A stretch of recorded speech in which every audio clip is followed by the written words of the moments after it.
Hey field friends, I hope you're having an awesome day. I miss you so much and I think about you guys all the time. I hope you're staying safe and well.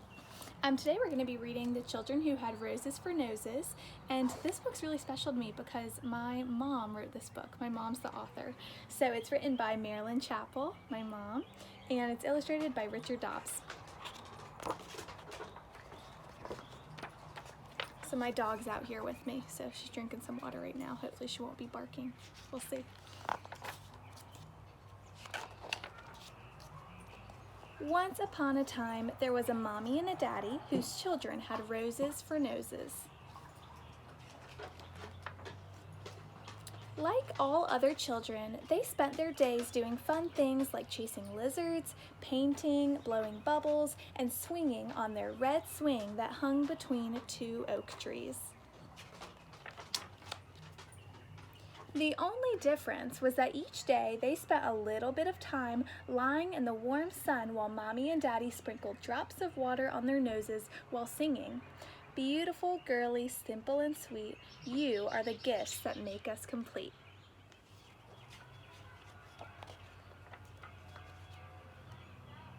Having a rose for a nose meant that these girls could instantly brighten up any room.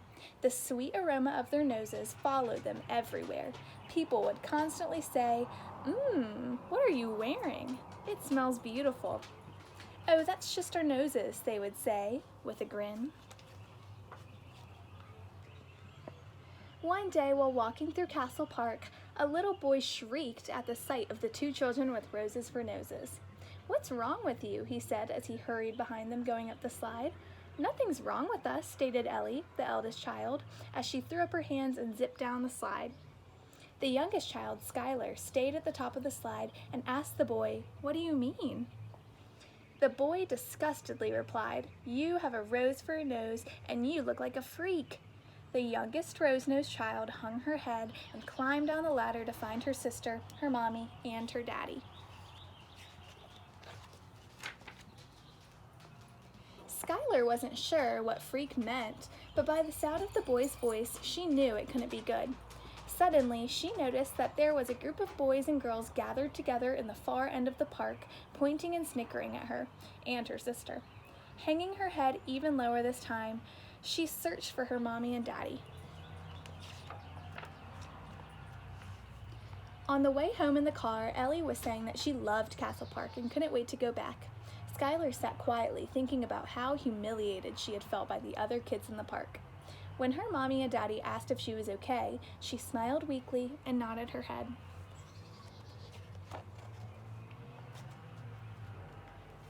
That night, as Skylar was lying in bed, she had an idea. Perhaps she didn't really have a rose for a nose. Perhaps under all of that beauty, she was like everyone else. She knew what she had to do. The next morning, Skylar decided that she would tell her mommy and daddy that she was a big girl and didn't need them to take care of her nose with sunshine and water. She could take care of herself. Reluctantly, her parents agreed, realizing that all children need to be responsible for themselves eventually. Skylar went for a couple of days without caring for her nose in the hopes that underneath her rose nose was a nose just like everyone else's. When her sister and parents became concerned that perhaps she needed a little help taking care of it herself, her nose started looking brown and wilted. Skylar crossed her arms and shouted, "It's not fair! You're not giving me a chance!" The next evening, the mommy and daddy went to kiss their daughters goodnight when they noticed a trail of flower petals leading to Skylar's bed. "Oh my," said Mommy. "Are you feeling well?" Skylar began to cry and said, "I want to be like everyone else. I was hoping that if I didn't take care of my rose nose, a real nose would grow in its place." "Oh, my sweet baby," sighed Daddy. "You are a special gift to us and we love you just the way you are. We couldn't be happier with how extraordinary both you and your sister are right now." With that, the mommy and daddy kissed and hugged the girls and sang, "Beautiful girlies, simple and sweet, you are the gifts that make us complete." The next morning, the sisters chased lizards, painted, blew bubbles, and swung on their red swing that hung between the two oak trees. When it came time to water the rose noses, Skylar said, "Please, allow me." She sprinkled Ellie and then she sprinkled herself. "Who is ready to go to Castle Park?" said Skylar. With that, the children who had roses for noses, the mommy and the daddy held hands and happily made their way back to the park. The end. Awesome. I hope you loved that book. I hope you make it an awesome day. I miss you so much. Here, I'll let you see my dog. She was pretty quiet. We have to be pretty proud of her. All right, Maggie, say hi to everyone. This is my dog, Maggie. She is pretty sweet. All right, bye.